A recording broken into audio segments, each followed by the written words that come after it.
Hello, people of the internet, it's Amanda, and all I can think of while filming this video right now is what the heck am I gonna watch next? Because this is over, so here we go again. I'm talking about episode 8 or the finale of Watado starring Yokohama Ryusei and Hamabe Minami, and there's just a lot to absorb and process about this finale, but that's what we're going to be doing here today because I just finished watching it and oh my gosh. One of the things that I've previously talked about in the past videos that I've done for this particular drama is that I'm worried that given all the issues that they're trying to open up or anything like that, it's kind of interesting how they're gonna wrap things up.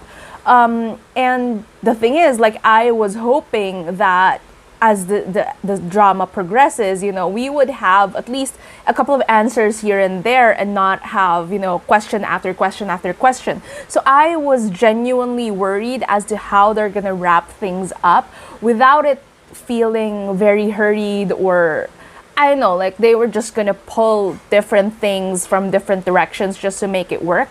That was my main worry, especially when episode 7 happened. Because from there, we never really got an actual, there weren't any, ends that were tied in the previous episode. So I was really, I was jumping into this not really knowing what to expect. I've heard from a couple of people, and I've said this in my episode 7 video, where they said that they probably would steer clear from how the manga transitioned from that particular point on. So it was really all cards in for people who are watching it and wondering, how it's gonna turn out. This particular episode is first off, so just to get this out of the way, Yokohama Ryusei's visuals, I can't.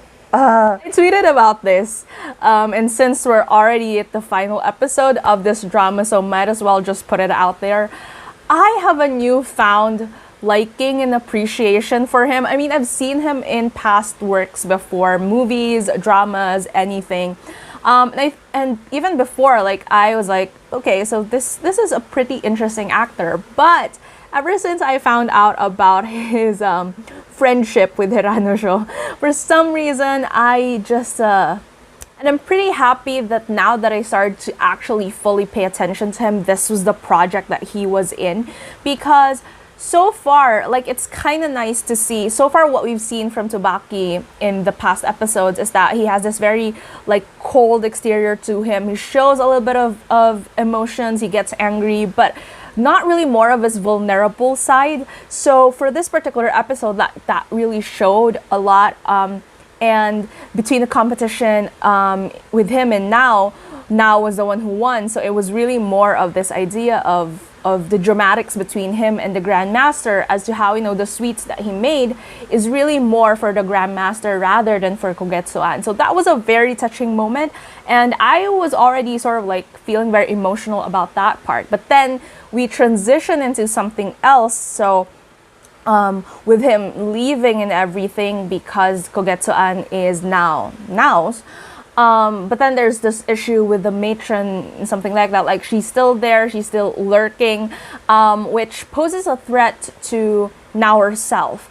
Then after that, we get another blow of a reveal where apparently Takizawa-san, who has always been, this sort of guardian angel type of character for Now, is apparently the one that is responsible for basically everything that has happened, which is very, very particularly curious considering that, and I was pretty glad that my guess was right, that that the matron isn't the one who killed Tsubaki's quote-unquote father or the master of Kogetsuan. I was pretty happy about that because if it would feel very in the nose if that happened. I was pretty surprised with that plot twist as to who Tsubaki's father actually is and who was responsible for the crime that happened 18 years ago. So all that that kind of reveal was really something. I like the emotion that went into that whole confrontation scene. It was very interesting. I almost find myself crying when the matron was telling her story. And when Takizawa-san also revealed his own story as to what led him to do what he did, I was just so invested in it in a way. And and all I can say is that no matter how justified or how they want, the plot to be like, obviously with all the one-sided love, one-sided relationships thing, the whole, defying the odds type of thing when you're in a supposed committed relationship, but your heart still yearns for someone else, that kind of thing. I know that kind of theme is pretty common when it comes to like pop culture, and because it's something that occurs in real life, and even if it's looked down in real life, for pop culture, if it's justified, a lot of people tend to glorify the idea of adultery or cheating or anything like that.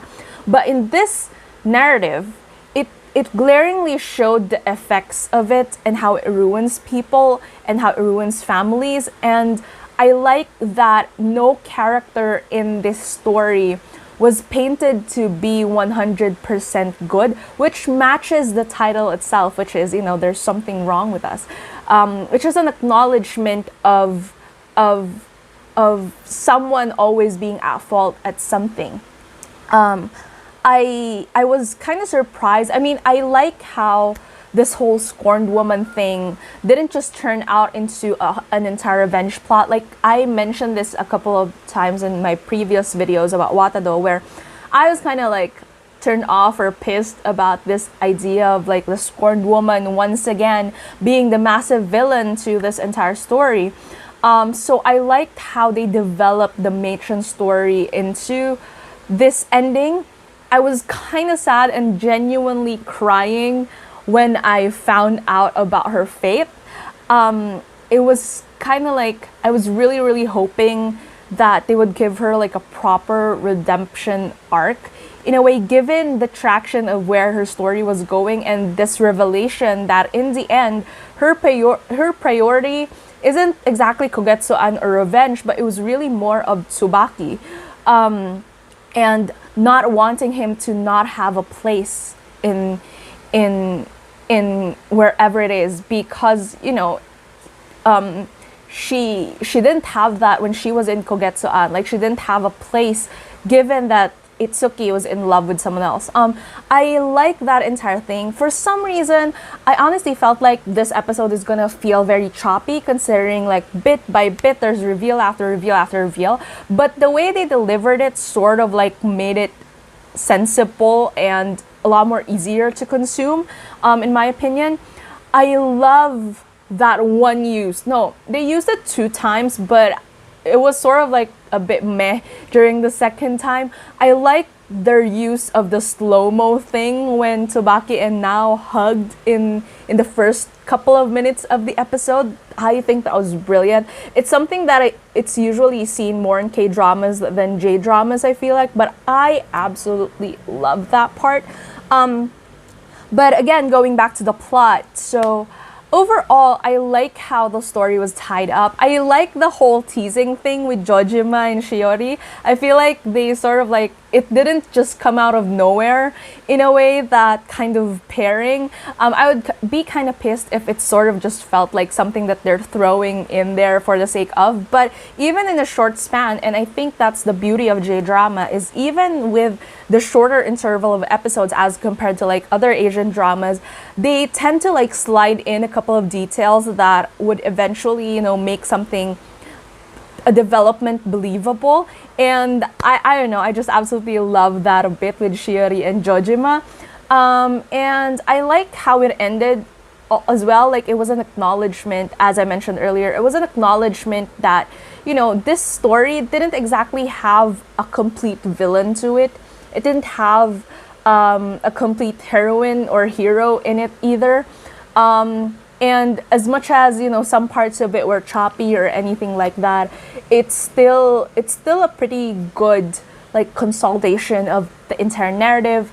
And for some reason, this is one of my not really ultimate favorites, but it is an ending of a series that I actually genuinely liked, and I like the development of it. I'm not saying that it's completely, 100% perfect or anything like that. There's some parts here, like for example, the reveal of Tabaki's father. Like they could have foreshadowed it more, in my opinion, but given the time frame, I understand.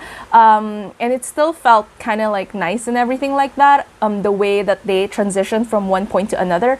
But all I can say is that it definitely has its questionable moments, but it worked really well as a whole, and I'm really, really happy how the ending for this series turned out, because so far I've been enjoying it so far, and it would be kind of a shame for it to just end very meh. So definitely like how they did it in like a 2-hour special, not really, more of like an hour and a half kind of special, rather than the typical time frame and squeeze everything from there, because I feel like that would have been like a bad decision. Yeah, now tell me down in the comments below, what are your thoughts on this particular series, this particular episode? If you have recommendations as to what I should watch next, then tell me down there as well. If you like this video, please give it a thumbs up, and if you're new to my channel and you would want to hear more from me, please hit subscribe. Thank you so much for watching this video, and I hope to see you again soon in a new one.